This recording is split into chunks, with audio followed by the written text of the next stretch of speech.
आज अखिलेश यादव ने press conference की समाजवादी कार्यालय में। यहाँ पर उन्होंने सरकार पर जमकर हमला बोला। खासकर नगर निकाय चुनाव में जब से हाईकोर्ट का फैसला आया है तब से अखिलेश यादव लगातार हमलावर हैं। अखिलेश यादव ने कहा है कि सरकार दलित विरोधी है, पिछड़ा विरोधी है। वो दलितों से, पिछड़ों से उसका हक छीनना चाहती है। आज दलितों का, पिछड़ों का हक छीना है, कल दूसरों का छीनेगी। आइए आपको सुनवाते हैं कि क्या कुछ और आरोप लगाए हैं अखिलेश यादव ने आज अपनी प्रेस कॉन्फ्रेंस में।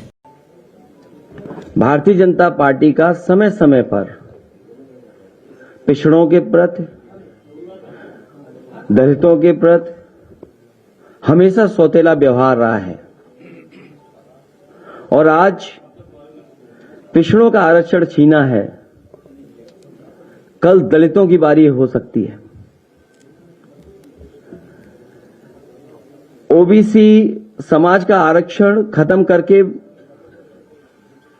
न केवल उनको धोखा दिया जा रहा है बल्कि बाबा साहब द्वारा पिछड़े और शोषित समाज को मिले अधिकारों को छीनने का षड्यंत्र चल रहा है।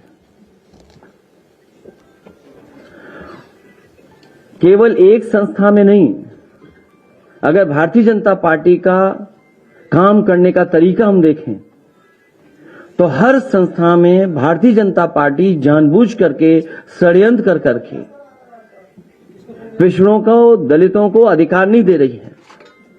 ओबीसी समाज का आरक्षण खत्म करके ओबीसी समाज के आने वाली नस्लों को भी गुलाम बनाने का षड्यंत्र चल रहा है। भारतीय जनता पार्टी जब तक सरकार में है उनके अधिकार सुरक्षित नहीं है। और वो बात मैं दोबारा कहता हूं कि आज पिछड़ों का छीना है, कल दलितों का भी छीनेंगे। बाबा साहब भीमराव अम्बेडकर जी ने जो सपना दिखाया था, जो सपने देखे थे, उन अधिकारों को, हक को छीनने का काम ही सरकार लगातार कर रही है। और केवल एक बार इनका सौतेला व्यवहार नहीं देखा।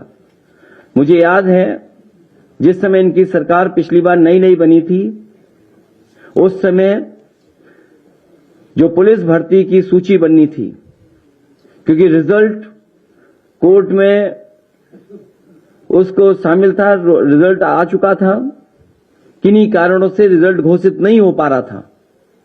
जब कोर्ट के माध्यम से घोषित किया गया तो इसी भारतीय जनता पार्टी की सरकार ने वो रिजल्ट घोषित किया और घोषित होने के 3-4 दिन बाद इन्होंने पूरा का पूरा रिजल्ट बदल दिया और कहा कि ये नई आरक्षण व्यवस्था है, उसके तहत नई सूची बनाई जाएगी।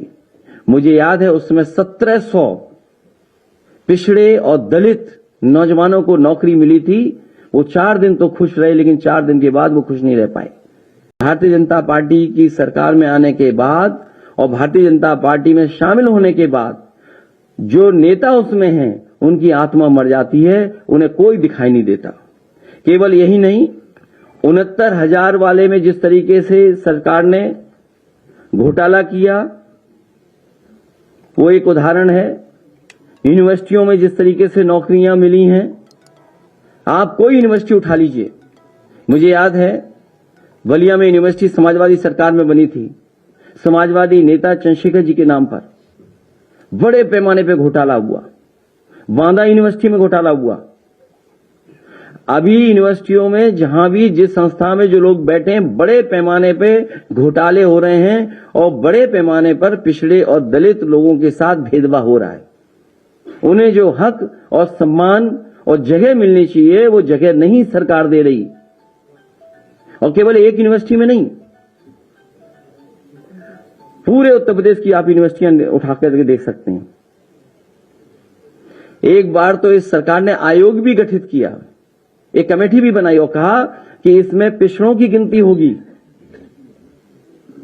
उस आयोग ने, उस कमेटी ने रिपोर्ट तो दी, लेकिन वो रिपोर्ट कभी सार्वजनिक नहीं की गई। और सरकार ने ये कहा, सरकार की मंशा ये थी कि क्लास 3 और क्लास 4 में कितने पिछड़े नौकरी पा रहे हैं, उनकी कितनी गिनती है उसमें।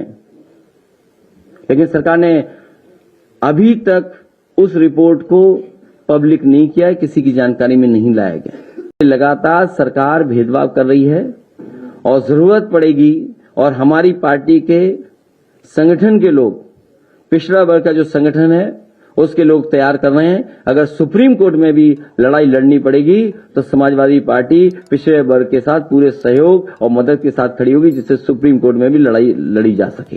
उनके यात्रा से है, हमें कोई इनविटेशन नहीं मिला। हमारी पार्टी का सिद्धांत अलग है।